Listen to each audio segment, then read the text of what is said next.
বিশিষ্ট সংগীত শিল্পী সংগীত পৰিচালক ভূপেন উজিত আৰু আমাৰ মাজত নাই।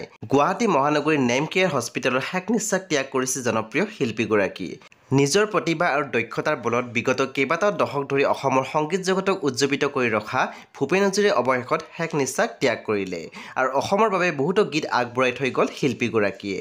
আমি দেখিবলৈ পাইছোঁ এই খবৰটো অহাৰ পিছত অসমৰ অভিনেতা অভিনেত্ৰী শিল্পীসকলে ছ'চিয়েল মিডিয়া মাধ্যমত খুবেই দুখ প্ৰকাশ কৰিছে। অভিনেত্ৰী আইমী বৰুৱাই এটি পষ্ট শ্বেয়াৰ কৰি লিখিছে, আমাৰ সংগীত সাংস্কৃতিক ক্ষেত্ৰখনে আৰু এটি নক্ষত্ৰ হেৰুৱালে এজন অভিভাৱকক। বৰেণ্য সংগীত পৰিচালক ভূপেন উজিত ডাঙৰীয়াৰ বিয়োগৰ খবৰ লভি ব্যথিত হৈছোঁ। বহু চিৰসেউজ গীত আমাক উপহাৰ দি আমাৰ সংগীত ক্ষেত্ৰখনক সম্ভ্ৰান্ত কৰি থৈ যোৱা বিশিষ্ট সংগীত শিল্পীগৰাকীৰ বিয়োগে আমাৰ শিল্পীৰ পৃথিৱীখনত এক বিৰাট শূন্যতা সৃষ্টি কৰিলে। তেখেতৰ বিদেহী আত্মাৰ সদ্গতিৰ কামনাৰ লগতে শোকসন্তপ্ত পৰিয়ালবৰ্গক মোৰ গভীৰ সমবেদনা জনাইছোঁ।